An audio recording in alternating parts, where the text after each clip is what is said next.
शिपुरा नाम का एक गांव था। उस गांव में कुआं ना होने की वजह से सभी गांव वाले नदी से ही पानी लाया करते थे। एक दिन गांव की एक औरत निर्मला नदी के किनारे बैठकर कपड़े धो रही थी। तभी उसे नदी से डरावनी आवाज सुनाई दी। कौन है यहाँ जो मुझे डरा रहा है? अरे कौन है? कौन है यहाँ?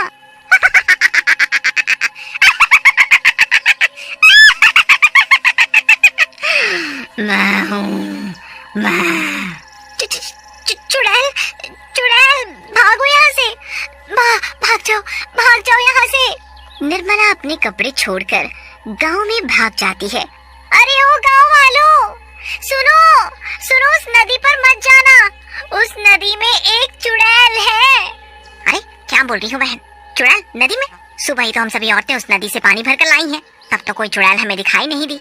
कहीं तुम नींद में तो नहीं हो?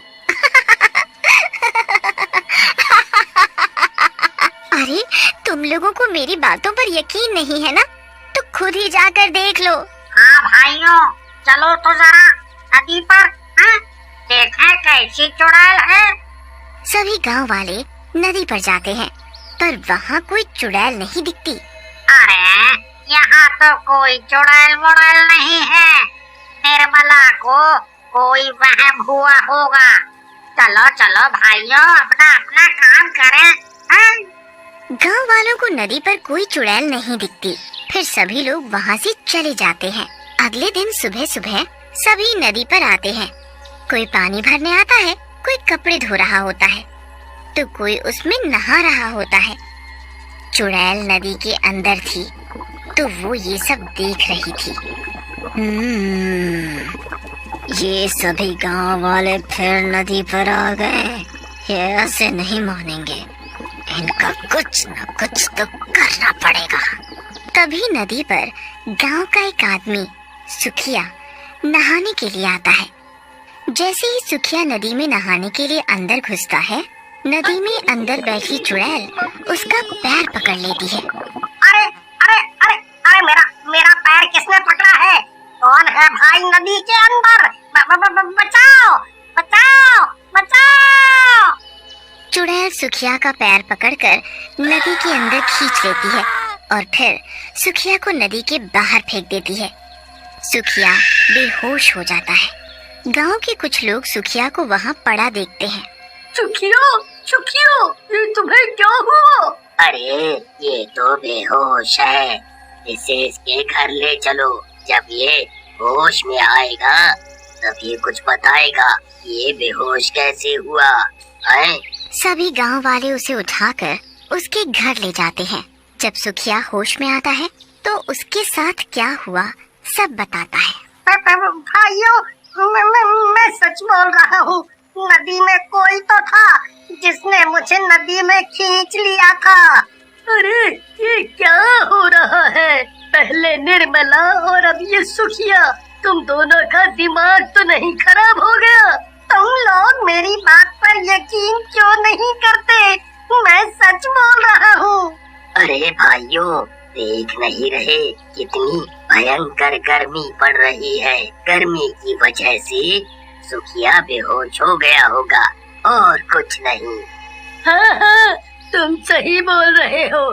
ये सुखिया तो कुछ भी बोले जा रहा है। फिर सभी गांव वाले वहाँ से चले जाते हैं। कोई भी सुखिया की बातों पर यकीन नहीं करता। फिर भी सभी लोग नदी पर जाते, वो भी वहीं कपड़े धोने लगती हैं। तभी उस चुड़ैल की भयानक आवाज आती है और सभी औरतें वहाँ से भाग जाती हैं। ये लोग नहीं मानेंगे, इनका कुछ तो करना होगा। हाँ। नदी पर जो कचरा पड़ा होता है वो कचरा उठाकर आधी रात को चुड़ैल गांव वालों के घर पर फेंक आती है। अरे सत्यानाश हो उसका, जिसने मेरे घर पर ये कूड़ा फेंका। अरे कोई है? मेरे घर पे कूड़ा किसने फेंक दिया? देखो जी, किसी ने हमारे घर पर इतना सारा कचरा फेंक दिया है। भला बताओ। ये सब देखकर पारो और मुरली गांव वालों से लड़ने लगते हैं।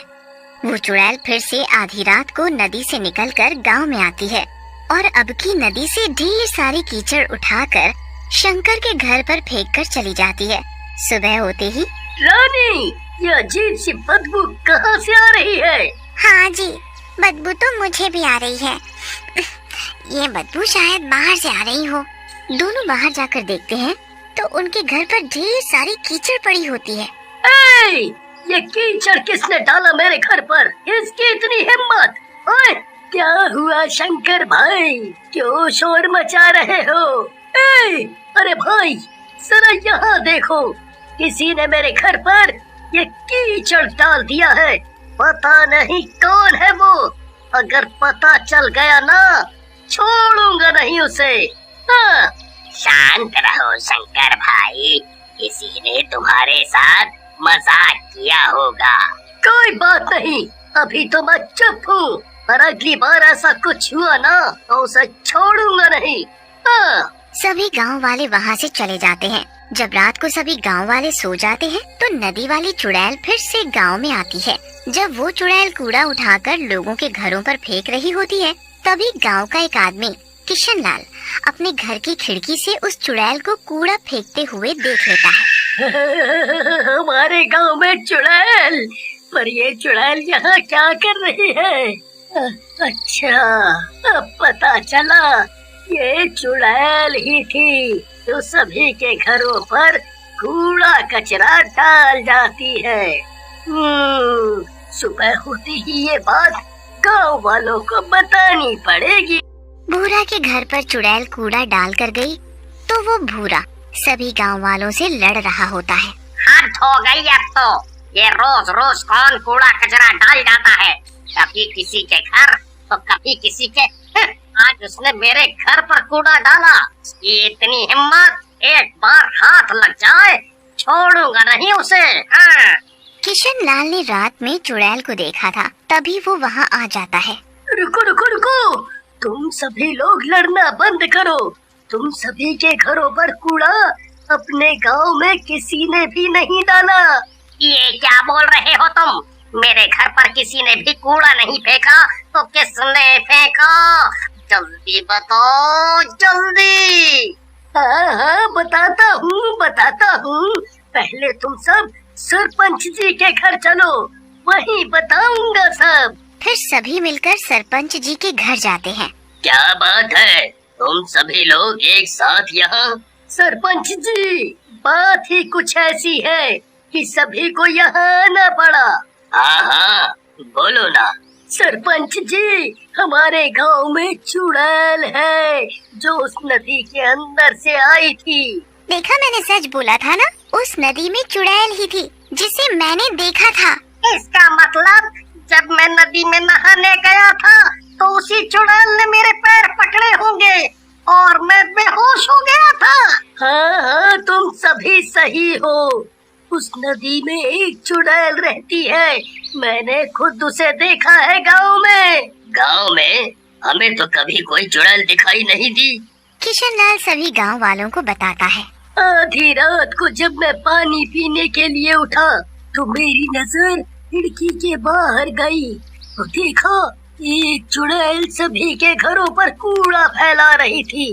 और तो और गांव में भी चारों तरफ कूड़ा ही कूड़ा फैला दिया। जब वो कूड़ा फैला कर जाने लगी तो मैंने उसका पीछा किया और वो चुड़ैल नदी के अंदर चली गई। पर मेरी समझ में ये नहीं आ रहा कि वो चुड़ैल ऐसा क्यों कर रही है। अब नदी पर जाना खतरे से खाली नहीं है। सरपंच जी, अगर हम लोग नदी पर नहीं जाएंगे तो पिएंगे क्या? और बाकी घर का सारा काम भी तो पानी से होता है, खाना बनाना, नहाना, कपड़े सभी। हाँ सरपंच जी, शंकर सही बोल रहा है। हमारे घर की औरतें नदी पर कैसे जाएंगी? और तो और पूरे गांव में एक भी कुआं नहीं है। अगर कुआं होता तो इतनी परेशानी नहीं होती। ये तो बहुत बड़ी समस्या है। मैं सोच रहा था कि किसी तांत्रिक बाबा को बुलाया जाए गांव में, वो ही कुछ कर सकते हैं। अब सभी गांव वाले सरपंच की बात मान लेते हैं और सरपंच जी एक तांत्रिक बाबा को बुलाकर सारी बात बताते हैं।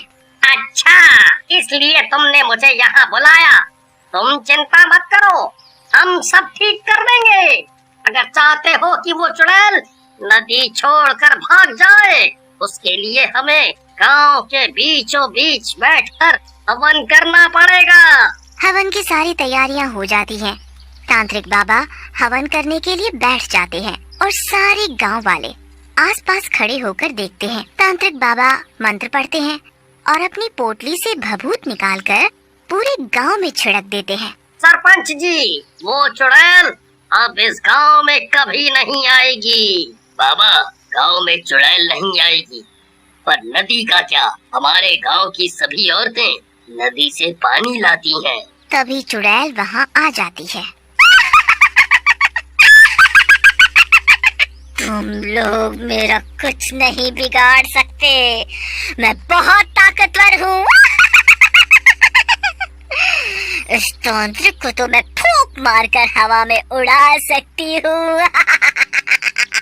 तुम क्यों गांव वालों को परेशान कर रही हो?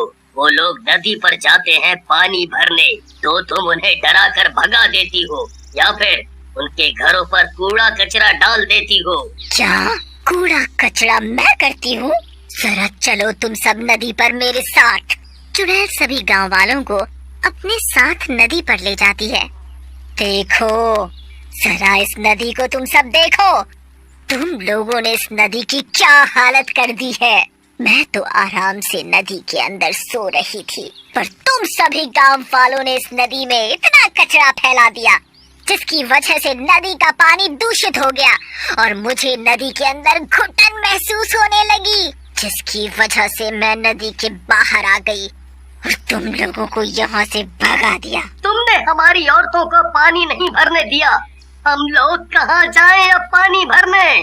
तुम लोग बहुत ही गंदे हो। अपना घर तो साफ रखते हो और सारी गंदगी नदी पर करते हो, तो कोई नहा रहा है उसमें। और तो और उसी में तुम लोग जानवरों को भी नहला रहे हो, फिर उसी पानी को तुम लोग पीने के लिए ले जाते हो। इतना गंदा पानी तुम सभी कैसे पी सकते हो? इसीलिए मैंने सोचा कि तुम लोग ऐसे नहीं मानोगे, तुम सबको सबक सिखाना जरूरी था। तुम सही बोल रही हो, तुमने हमारी आंखें खोल दी। आज के बाद हम सभी लोग नदी पर गंदगी नहीं करेंगे। हाँ, अगर हम सब नदी पर काम करेंगे तो गंदगी तो होगी ही। इसका हल भी मैं बताती हूँ। सरपंच जी, आप गांव में 2-3 कुएं बनवाएं। गांव में कुएं होंगे तो किसी को भी नदी पर आने की जरूरत नहीं होगी, सारा काम घर पर ही हो जाएगा।